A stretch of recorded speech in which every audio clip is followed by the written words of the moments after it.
ডগায় কিন্তু গুটি আটকে ধরে নাই, আটকে গেছে, গুটি আটকে গেছে।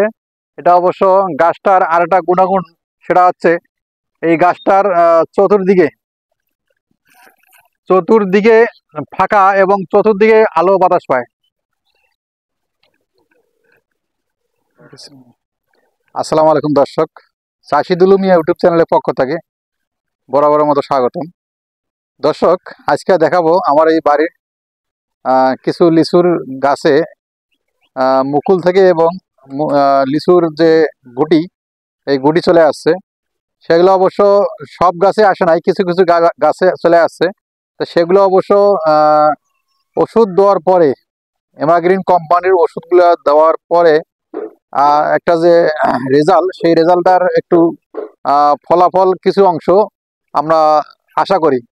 তা দেখতে পাচ্ছেন দর্শক, কতটুক লাভজনক হব বা সেই বাম্পার ফলনেটা আশা আমরা করতেই পারি। সেই দিক দিয়ে অবশ্যই পুরো ভিডিও দেখার চেষ্টা করবেন, টেনে টেনে দেখবেন না।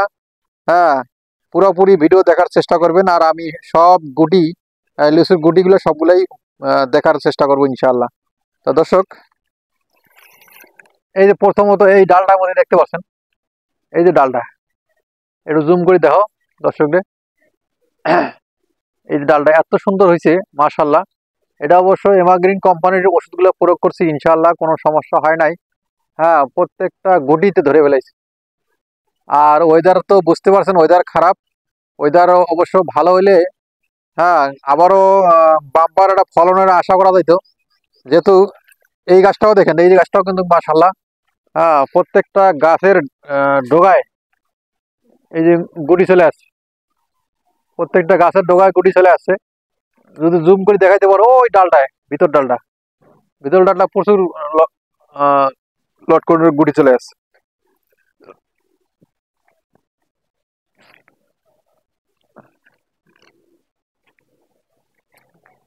কথা বলা দর্শক, সফলতা অবশ্যই আসবে এবং চেষ্টা করতে হবে।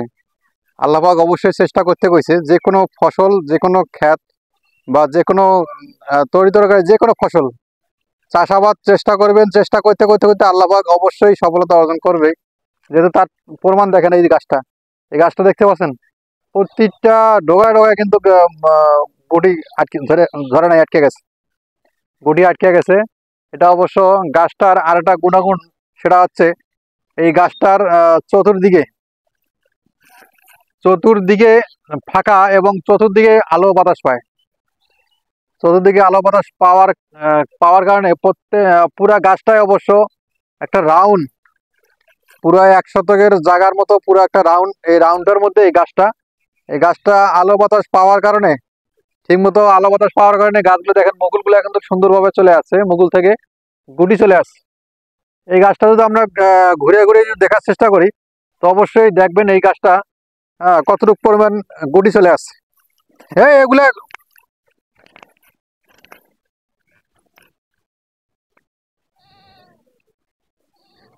এই যে দেখেন দর্শক, এটা অবশ্য উত্তর সাইড, এটা পুরোটাই গাছের অংশটা পুরো উত্তর সাইডে যে গুটি দিয়ে দেখেন, পুরা গুটি দিয়ে ভরে গেছে। এবং পূর্ব পাশে দেখাবো, পূর্ব সাইডটা অবশ্য আমার ভুট্টা ক্ষেত। এটা অবশ্য ভুট্টা ক্ষেতের ভিতর দিয়ে যাওয়াটা সম্ভব না, তারপর দেখার চেষ্টা করতেছি। এখান থেকে দূরের থেকে দেখা, একটু জুম করে দেখাতো।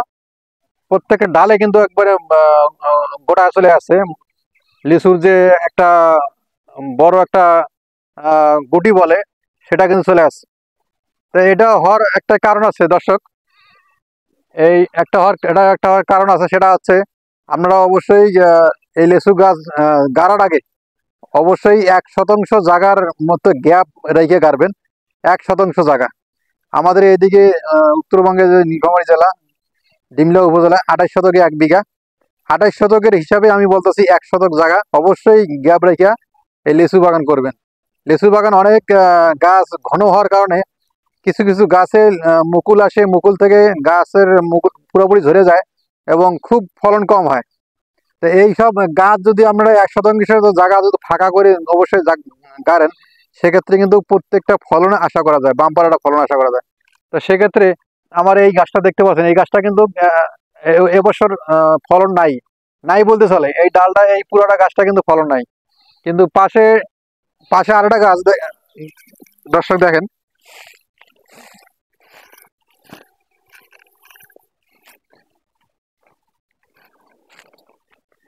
এই গাছটায় ফলন নাই, কিন্তু পাশের আরেকটা গাছ আছে, এটা গাছে কিন্তু ফলন চলে আসছে, দেখতে পাচ্ছেন এই যে ফলন,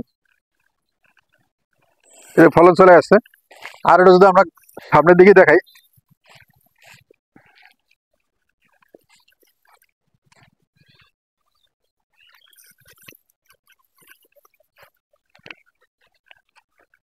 এই গাছটা দেখতে পাচ্ছেন, এটা কিন্তু মাশাআল্লাহ, এটাও রোদ বালাই পায়। সোজাসুজি দেখেন আকাশের দিকে, কোনো গাছপালা নাই, কোনো ছায়া নাই। এই ছায়া না থাকার কারণে এই গাছগুলা কিন্তু ফলন, বাম্পার ফলন আশা করা যায়, এটাও আশা করা যায়। আর এই এই গাছটা যেন আপনাকে দেখাইছিলাম ওই সাইড দিয়ে পুরোপুরি দেখার চেষ্টা করতেছি।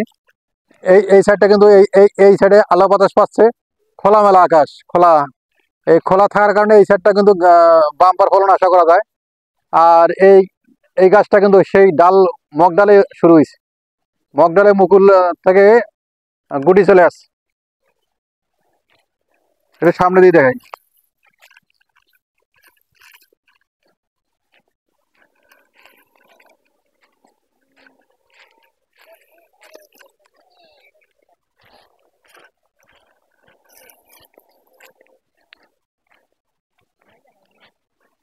দর্শক এই গাছটা কিন্তু পুরাটা ফাঁকা, এটাও পুরাটা ফাঁকা। আমি যেখানে দাঁড়িয়ে রয়েছি এই জায়গাটা কিন্তু পুরাটা জায়গাটা অনেকটা গ্যাপ। এটা গ্যাপের কারণে পুরো আলো বাতাস পায়, আলো বাতাস পাওয়ার কারণে এই গাছটাও বাম্পার ফলন এটা আশা করা যায়। দেখেন প্রত্যেকটা ডালের মধ্যে কিন্তু চলে আসছে, মুকুল থেকে গুটি চলে আসছে, গুটিগুলো অবশ্য লেচু হবে একসময়। এই এই গাছটা কিন্তু চলে আসছে, এই গাছটা দেখতে পাচ্ছেন, এই গাছটা কিন্তু খোলা আকাশ, এটা খোলা আকাশ, খোলা আকাশের দিকে দেখেন কোথাও কোনো ছায়া নাই। হ্যাঁ, এগুলো অবশ্য বাগানের বাগান চারা রোপণের ভালো একটা জায়গা, ভালো একটা পরিবেশ। অবশ্যই এর পরিবেশে গাড়ার চেষ্টা করবেন। গাছ যত 1% জায়গার মধ্যে যত একটা গাছ থাকতে পারে, চতুর্দিকে আলো বাতাস এবং সকাল থেকে শুরু করে বিকাল পর্যন্ত বা 24 ঘন্টা এর একটা আলো বাতাস পাওয়ার জন্য সেইরকম জায়গায় বেছে নেবেন এবং এইসব জায়গায় রোপণ করবেন, ইনশাআল্লাহ বাম্পার ফলন আশা করা যায়। তো দর্শক, আজকে এই পর্যন্ত ভিডিওটা শেষ করলাম। পরবর্তী ভিডিও দেখার জন্য অনুরোধ হইল। আসসালামু আলাইকুম।